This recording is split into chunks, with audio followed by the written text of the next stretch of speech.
The annual Hawthorne family reunion was in full swing at my aunt's sprawling estate in the Hamptons. White tents dotted the manicured lawn, champagne flowed freely, and relatives I hadn't seen in years mingled under the July sun. I stood near the gazebo, nursing a glass of lemonade and watching my cousin's children chase each other through the garden. Well, if it isn't the starving artist herself. I didn't need to turn around to recognize that voice. Marcus, my older brother by 3 years and my polar opposite in every way that mattered to our family. "Hello, Marcus," I said, keeping my tone neutral as I faced him. He looked like success incarnate. Custom-tailored navy suit, Italian leather shoes, that Swiss watch he never stopped talking about gleaming on his wrist. "Still painting for pennies, Sophia?" He chuckled, that condescending sound I'd heard throughout my childhood. What was it last time, selling watercolors at the farmer's market? Or was it face painting at kids' parties? A small crowd had gathered, the way they always did when Marcus held court. Our cousins, a few aunts and uncles, some family friends. They loved his success stories, the investment firm he built, the sports cars, the penthouse apartment overlooking Central Park. "I'm doing fine, thanks for asking," I replied, adjusting the simple sundress I'd worn. Nothing designer, nothing flashy. Just comfortable. "Fine?" Marcus laughed louder, gesturing with his champagne flute. "Come on, Soph. You're 35 years old, living in that same cramped studio in Brooklyn, probably still eating ramen noodles for dinner. When are you going to give up this whole artist fantasy and get a real job?" Our mother appeared at his elbow, elegant in cream linen. "Marcus, be nice to your sister. Not everyone can be as successful as you." The backhanded defense stung more than Marcus's mockery. It always had. "That's why I keep telling her," Marcus continued, warming to his theme. "I even offered to get her an entry-level position at my firm. She could work her way up, make some actual money, but no, she's too proud to accept help from her big brother." "It wasn't pride," I said quietly. "I'm happy doing what I do." "Happy?" he snorted. "Happy doesn't pay rent, Sophia. Happy doesn't buy health insurance or put food on the table. Look at cousin Janet over there. She gave up that poetry nonsense and now she's a successful real estate agent. That's what adults do. They grow up." The crowd murmured agreement. I saw the familiar looks, pity mixed with superiority. Poor Sophia, chasing impossible dreams while the real adults made something of themselves. My phone buzzed in my pocket. I almost ignored it, but the caller ID showed Alina, my assistant. She knew not to call during family events unless it was urgent. "Excuse me," I said, stepping away from the group. "I need to take this." "Of course she does," Marcus Stage whispered, probably her landlord wondering where the rent is. I walked toward the rose garden before answering. "Elena, what's wrong?" "Nothing's wrong," she said, her voice breathless with excitement. "But the Whitmore Museum needs final confirmation on your donation. They want to announce it at tomorrow's gala, and the press release is ready to go. I just need your approval on the exact amount." I glanced back at the party. Marcus was still holding court, gesturing animatedly, probably telling the story of his latest acquisition. "The full amount we discussed," I said. $3.2 million. "Confirmed." "Oh, and Sophia, the Times wants to do a feature on your anonymous donations over the years. I know you prefer to keep things quiet, but they're saying it's a story about hidden philanthropists in the art world. Might be worth considering." "We'll discuss it Monday. Thanks, Elena." I ended the call and took a deep breath. The roses smelled sweet in the afternoon heat, reminding me of the botanical series that had started everything. 5 years ago, those paintings of dying roses had sold for amounts that still made me dizzy. But it was the Garden of Memory collection that had truly changed my life. 24 paintings exploring grief and renewal, inspired by our grandmother's death. Marcus had mocked those paintings too. "Who wants to look at depressing flowers all day?" he'd said when I'd shown him the first piece. Apparently, quite a few people. The collection had sold for 8 figures to private collectors around the world. Since then, I've been quietly building my fortune, painting under a pseudonym, keeping my success private. It had started as self-protection. I didn't want my family's opinions coloring my work.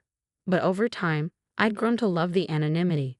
It let me live simply, focus on the art, and give back without fanfare. I walked back to the party, where Marcus was now comparing vacation homes with our cousin Bradley. "There's our struggling artist," he announced as I approached. Important call? Was it a commission for a portrait of someone's dog? The group laughed. I smiled. Actually, it was about a museum donation. Oh, how sweet, Aunt Patricia cooed. Are you donating one of your paintings to a charity auction? Every little bit helps, dear. Something like that, I said, finding myself enjoying this more than I'd expected. Years of keeping quiet had built up, and suddenly I was tired of it. Marcus wasn't done. You know, Soph, I donated $50,000 to the Met last year. Got my name on a nice little plaque and everything. It's important to give back when you're successful. He paused, pretending to reconsider. Though I suppose everyone gives what they can. What's the going rate for sidewalk portraits these days? $20? Marcus, our mother chided weakly. What? I'm trying to be supportive. Tell you what, Sophia. I'll commission a painting from you. Help you out a little. What would you charge for a nice landscape for my office? Few $100s? I looked at him, really looked at him. My brother, who measured everything in dollars and status. Who'd never understood why I'd rather spend hours lost in color and light than in boardrooms and spreadsheets. Who'd been mocking my choices since I picked up my first paintbrush at age 7. I don't really do commissions anymore, I said. Too good for your own family now. He shook his head. This is what I'm talking about. No business sense. You're an artist, Sophia. You should be grateful for any paying work. My phone rang again. Elena. I frowned. She never called twice unless it was critical. I'm sorry, I said, not sorry at all. I need to take this. Unbelievable. Marcus muttered. This is why you'll never be successful. No sense of priorities. I answered as I walked away. Elena. I'm so sorry to call again, but there's been a development. The museum board wants to know if you consider increasing the donation to $4 million. They have a matching donor who's willing to go up to 4 if you do. It would make this the largest private donation in the museum's history. I stopped walking. $8 million total for the new contemporary wing. It would be magnificent. Also, Elena continued, Claire from the studio called. The Rothschild collection wants to acquire Metamorphosis IV. They're offering $2.8 million. My hand tightened on the phone. Metamorphosis IV was one of my favorites.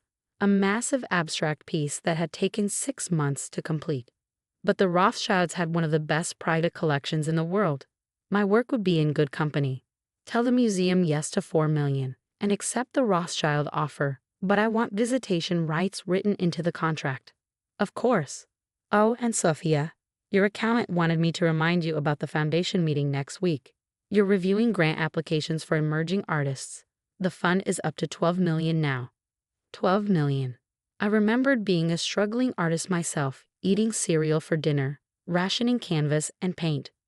The foundation was my way of making sure other artists didn't have to choose between their art and their next meal.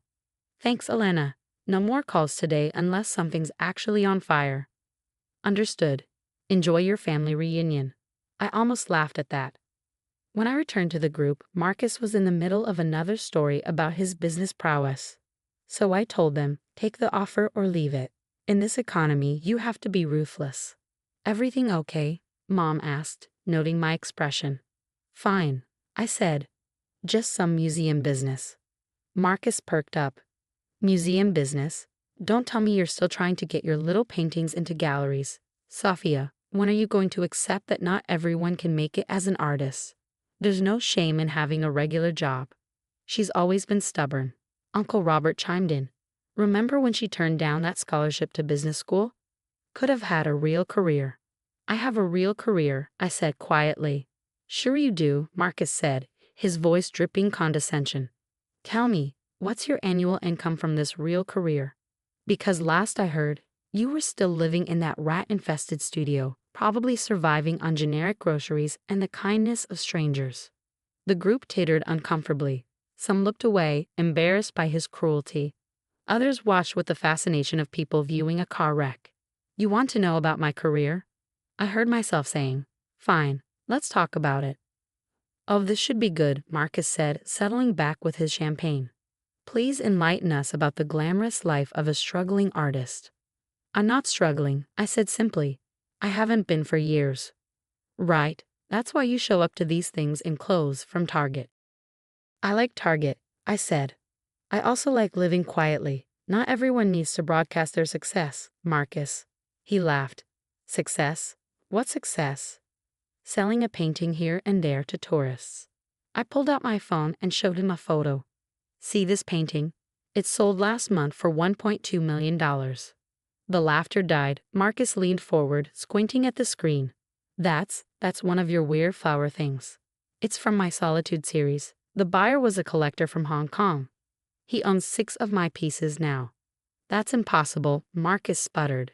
You live in a studio apartment. You shop at thrift stores. I live in a studio by choice. It has the best light for painting. As for the thrift stores, I like the hunt.